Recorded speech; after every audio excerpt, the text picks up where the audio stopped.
episode 10 of Never Say Never. I am your host, Samantha and I'm sitting with Dave The Dwarf. Most of you know him from him working on 93.3 FLZ in Tampa, Florida for about 13 years. He's been on many shows, hilarious guy, and if anybody has ever dealt with adversity, this is the go-to guy, and I'm honored to be sitting with him here today. Dave, welcome, and thank you for being on the show. As we were just talking previous to setting up, you were explaining to me that your parents were told that you were going to make it past the age of 2 years old, and then it went from 2 to 4, and then from 4 to 45, and you just turned 50. So 50 years old. You proved that he's already overcome adversity right there. So the show is over. Kidding. There's more to the story. Let me ask you, what is the hardest thing that you had to deal with as a kid growing up? I think what you just said about your parents was funny. So could you share that with them, how your parents would tell you ignore the people that are... Oh, yeah. Growing up, they always told me, people are going to stare at you, so just don't let it bother you, because there's nothing you can do about it or whatever. Then people would stare, and my mom and dad would be like, what are you looking at? Stop looking at him. I mean, take it easy. I thought we were supposed to ignore him. So, yeah, they get pretty... My sisters, mostly, now my kid gets mad about it. Like, man, just don't worry about it. You're like, I'm Dave The Dwarf. I got this. You also told something else that was pretty funny about, a cop came in and was like, are you Dave? And you're like, oh no, what did I do? What happened there? Yeah, when I first moved here, I didn't have the best relationship with the cops in Indiana, to say the least. And I was sitting at an Applebee's, I think it was, or something. The cop, I seen him leaving by the window, and he turned around and ran back in. He's like, are you Dave? I'm like, oh crap, yeah, what's... He said, can you sign this for my daughter? I was like, oh, my bad, man, I'm used to getting your autograph, so, Oh, Lord. So, I saw you on the Tyra Banks show, and you were with your girlfriend, whom you're still with. So, if her daughter was 2 and she's 10 now, it's been some years. And she was pretty confident about the relationship, and I guess she was right. What'd you say? 8 years later, you're doing good. Yeah. How tall are you? 3'2". 3'2". I hope so, or I'd get my tattoo changed. I got a 3.2 tattoo on mine. Tell the viewers, it was pretty funny about what you said about the guy that asked you, were you afraid of heights? Oh, yeah. Just some random guy, man. I was walking down the street. He says, oh, you Dave The Dwarf? I'm like, yes, how you doing, man? Hey, I always wanted to ask you, are you scared of heights? I'm like, didn't you just see me walk off that curb? That was high to me.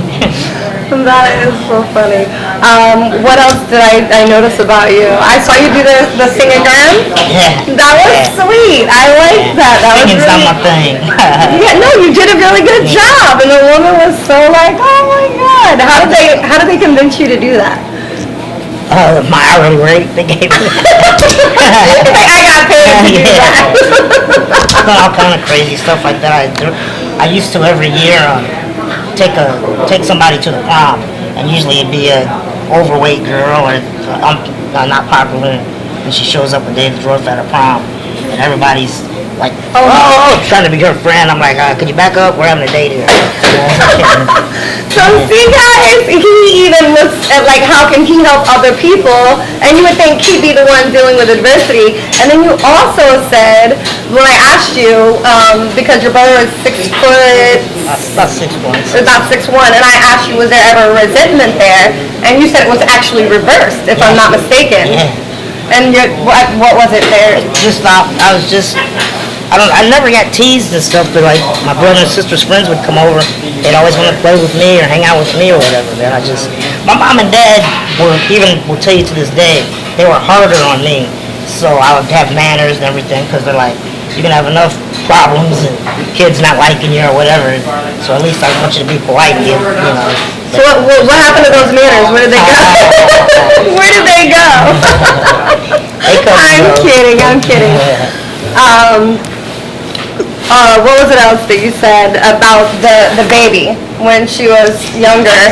You said, you tell the viewers about that. This one's a good one. Yeah, she'd done something wrong. I think she lied to me, man. I don't play that at all. So I gave her spanking. Well, I attempted to give her a spanking. And she never in her life ever tried to fight me back or anything. And she didn't try to fight me back, but she was like squirming a whole bunch. And I came out of the room to my girlfriend, and I was like, man, she's gonna start listening. I about got my ass kicked. That was rough, man.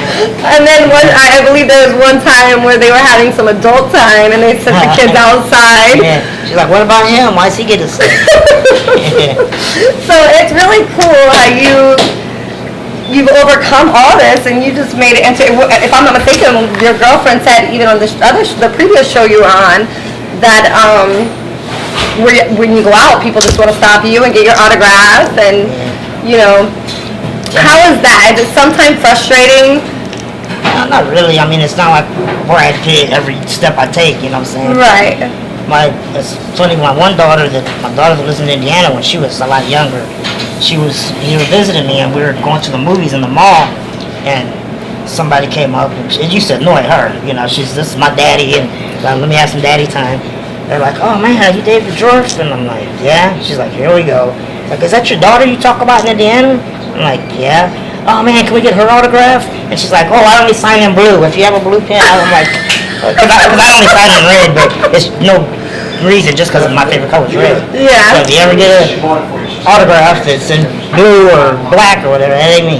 You know, a funny story, I was at the, if you're watching, I'm not going to say your name, I won't put you on blast, but I was at the BP the other day, and this is the first time something like this has actually happened to me, because, you know, I'm just coming out and doing my show, and a guy's walking out of the store, and he has his drink in his hand, and here I come. I was actually going to meet David from Born to Run magazine, and the guy's holding his drink, and then here I come walking in my black suit, my hair's all curled, done, and he looks up and he's looking at me, and then the door slams and his drink spills all down the front of him. And I'm trying so hard not to laugh. I'm like, you know, trying so hard. And then he's like, go ahead, appreciate it. It just happened, and then I burst out laughing. So like that was my funniest moment as of yet. I didn't tell you this. This happened recently. It's hilarious. I have what's called Raynaud's disease, and it's where the blood doesn't flow all the way to the fingertips and the toes.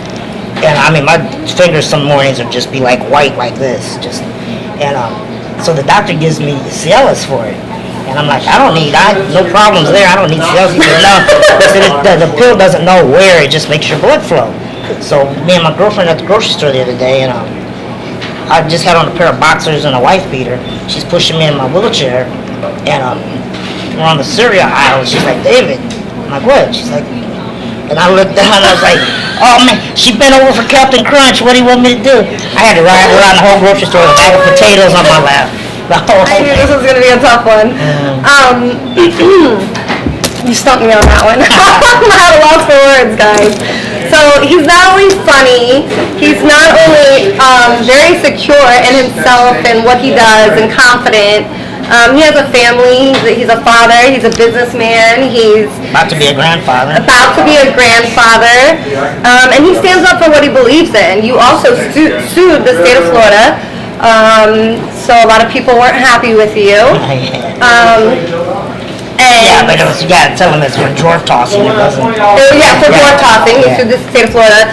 Why exactly? Like that wasn't touched, I don't feel like, and where I saw that. What exactly made you want to do that? Like why? See, because I don't get upset easily. Little dumb stuff makes me mad. But my house could burn down. I'm like, all right, we gotta get another house, you know. But for me, just because I'm 3 foot tall, you really think you have to make a law to tell me not to get tall? I didn't want to do it. Right. I was just offended.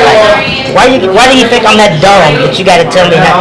And the LPA, the people of America, were pissed off at me. And I mean, I was fighting for every handicapped person. Everybody should have been on my side because I was doing it for the point. You know. You should be treated as equal as anybody else. Or if I choose to get tossed, that's my choice. You know, you can get abortions and whatever. You know, but I can't decide to be tossed. You know, if that's my way of making money and not be a burden on welfare or a burden on society. Right. That makes sense though, you know what I mean? I would want to feel the same way. Like, say I moved to where, I don't want to say low people because I know you don't like that, but you know, where I moved to a city where that's all it was, and then they tell me, well, you can't wear high heels. We're like, whoa, wait a minute, you know what I mean? It's the same thing. So I did ask you what it was called, and you said little people, and then tell them your definition of why you don't like that phrase. Because whenever somebody tells me, oh, you're little, I'm like, no, I'm not little, I'm short. There's a difference. But the politically correct way is little people. Have you seen that show on TV, The Little Women of LA or whatever? No, That's no, what I haven't. It's about 6 dwarf women that, it's just their reality show, their life or whatever. But it's called Little Women of LA because the politically correct way is little person. Yeah, and your mother and father, they're both not. Nobody in my family, they're cousins, you. aunts, uncles, nieces, nephews. And your children? No. They're not. So, I think, you know, you're here for a reason to make a statement because you're very outspoken, hilarious, maybe it's a little too outspoken, but hey, you are who you are. That's my slogan, anything for a laugh. I like to make people laugh. Yeah, I noticed that you had something, Dave The Dwarf comedian. Yeah. Did you do stand-up or what did you do there? Actually, I opened up for Pauly Shore and Ebor. I forget the name of what's the comedy club in Newport? Improv? Improv, yeah. Okay. Improv. And Coconuts Comedy Club here, I used to be the MC there every Friday and Saturday night. So yeah, I've done stand-up. Yeah. They called me and asked me, hey man, you think you could do an hour of stand-up? I'm like, I can do an hour of sit-up. I can't stand for no hour, you know. So I'll sit in the chair and make jokes. Yeah, I did notice that. You were kind of like getting restless doing the singergram. You know, like, they're like rushing you and you're like, really? Yeah. I noticed you have the gold fingernails. Hold those up. I want to show those off. He was like bling blinging. I'm gonna have to try that. I'm gonna have to get all the gold and silver. And it started out my daughter doing what she always, you know, is. Yeah. And I was like, hey man, it's gold. That looks pretty cool. So I just started doing them gold for years. Yeah. So what is your number one priority in life? Okay, you've already overcome what the doctor said. You've already done that. So what is your number one priority right now in life? Like, as far, obviously your family. Yeah. And then what comes next? To make sure God tells me, well done, my good and faithful servant. At the end. Yeah. So I gotta be good and make sure I get up there because my pops just passed away and I gotta see him again, man. Yeah, do you want to talk about that a little bit? Like, I know that's got to be a tough one because I've also dealt with a big loss and, Yeah, he was 77, man. You know, he's a Christian non-denominational preacher. That's where I was born and raised in church. Jehovah's Witnesses hate me when they stop by my house. I'm like, slam the door. No, That's not nice. no. When you have a command to explain to them, well, what is this? Yeah. I actually was with someone that happened one time, and then they were like, they broke it down. But, you know, everybody has their own religion, so I'm not knocking anyone as long as, you know, you believe in your higher power. I also attend a non-denominational church, and I've gotten so much out of it, actually. It's Crossovers over off of Flower Avenue in Tampa. I used to go to Great church. Without Walls in Tampa. Oh, okay, yeah. So losing your dad would have to be hard. Especially so far, you know, he's in Indiana. But in a weird way, I feel closer to him now because he was in Indiana, I was in Florida, now I feel like he's right here with me. He's right with you. This is the ring he wore every day on his pinkies. Yeah, I wear my husband around my neck, so it's like my former husband. So it's like, it is. It's like they're closer. This is his shirt. This is where he went to college. I had it cut down, fit me. This is his college shirt. Yeah. Well, that's cool. And you know, I give you mad props because you're sitting here and you're going through it and you're dealing with it and you're still cutting a fool and saying some things you shouldn't say. But I had a heart attack in December. Oh no. And I went to the hospital and they checked my vitals and they was like, you got 10 minutes, man, sign here. And I was like starting to read it and they're like, no, you got 10 minutes, sign it or whatever, you know. Last couple of years I've been in and out of the hospital like 7 times, man. Double pneumonia in both lungs and every time I go, in the emergency room, I'm like, what's today? I'm like, we know, Dave, you got to be out by Wednesday to do your gig at Showgirls. I'm passing out drink cards. Get me out of here, man. Fix me. Get me out of here. Yeah. So it just amazes me because here we have someone that his parents were told, sorry, but he's not going to make it to the age of 2. Then they were told, 4. And then it just fast forwarded to 45 because they're like, well, here's a walking miracle. Let's stop giving them the wrong information. And you just keep dealing with it and going through it.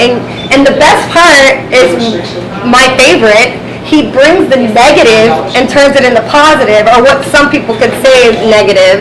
And if he can do it, you can do it, because, I mean, it's got to be challenging for a lot of things. Like, question that I have for you, do you drive?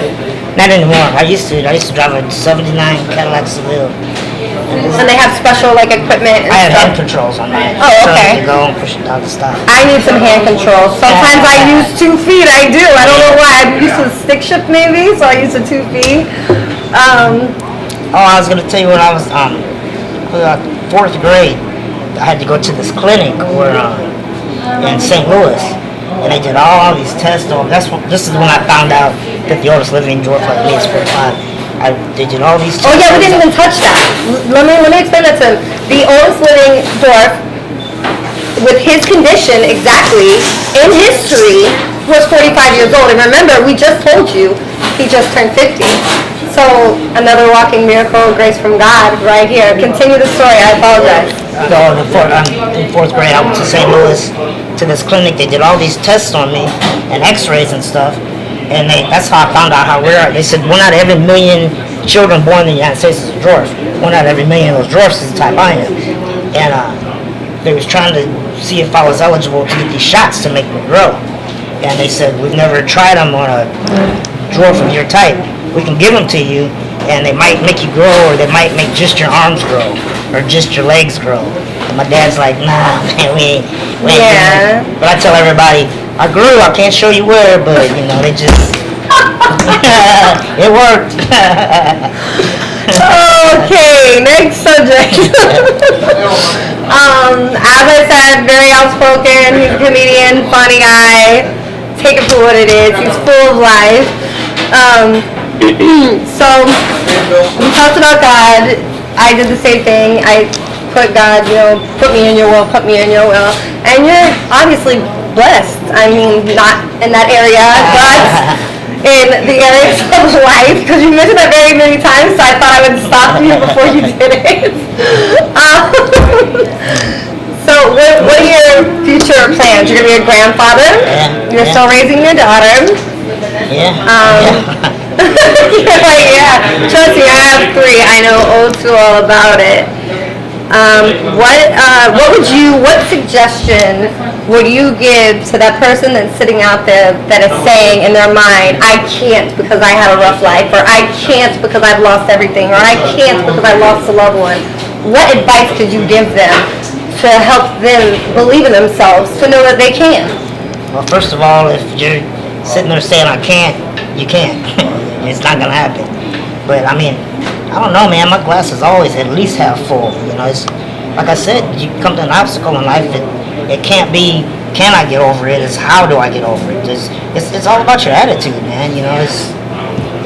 I'm not gonna be defeated. I was named after David in the Bible to conquer giants. And I've been conquering them all my life, and I'm gonna continue to conquer them. Hey, easy. Now your name calling over here. That's exactly what I say. I say your words become your actions. Yeah. So I think I even made a post this morning, if I'm not mistaken, that said, if you're the one that's at home saying, I can't, speak these words. It's a beautiful day to speak these words, I can. Because it's whatever you say, I agree with you 100%. If you say I can, you can. If you say I'm going to care about somebody else before I care about me, you're going to come into habit and you're going to care about the next person. We all know that person that you can see them in the morning and be like, feeling all right, man? You don't look too good. By the end of the day, they're like, I think I'm getting the flu, It's a mental thing. Yeah. It really is. If you wake up and you say, I'm going to have a good day today, guess what? you're gonna have a good day today. If you say, I'm gonna make everybody laugh today, which he probably doesn't have to say it anymore because he's programmed, you're gonna make everybody laugh. So like everybody always asking, why are you always smiling? Why are you always so happy? I'm like, because that's the choice that I've made. It took me losing everything to get to that point, but I made it, and that's just something that like adversity you can overcome. When I was the MC at Coconuts Comedy Club, I would mark myself, I don't know why, but that's the only time I ever even got a little bit nervous. I did it for so long, it's all natural. I'll make myself little notes of what I was going to talk about. Not once did I get to one of my notes. I would just get up there and start talking. And I love hecklers, man. This guy stands up and says, hey, little guy, is, what was it? Did he ask me? Damn, I forgot the whole...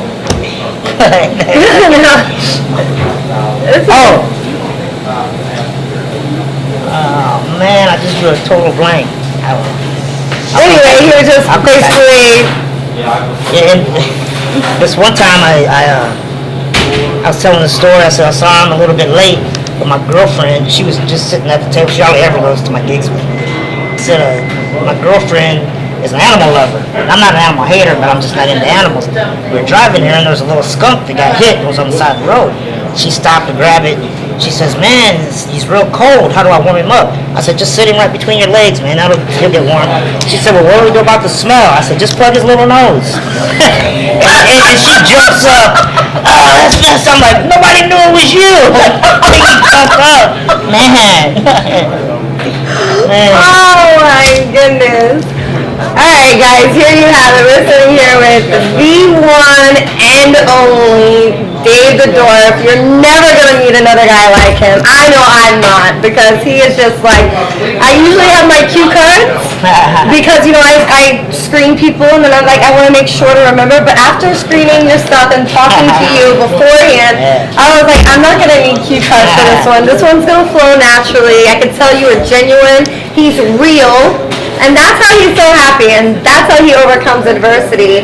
And I'm just honored to be able to have you on the show. Thanks for having me. And I really appreciate it, because, you know, there's so many people out there that they need to see these stories to know that it doesn't matter who you are, where you came from. You've been in trouble. I've been in trouble. We're not saints, but we're also now, as we get older, we're positive influences in our community within surrounding areas as well. So, and that's what it's all about, guys. It's not about what can I do for me. It's about how can I make other people laugh? How can I help somebody else today? And that's what Never Say Never is here trying to do. And Dave The Dwarf also is here to support the cause. And we want to thank you for coming on the show. And it's your boy Dave The Dwarf. I just want to say, never say never.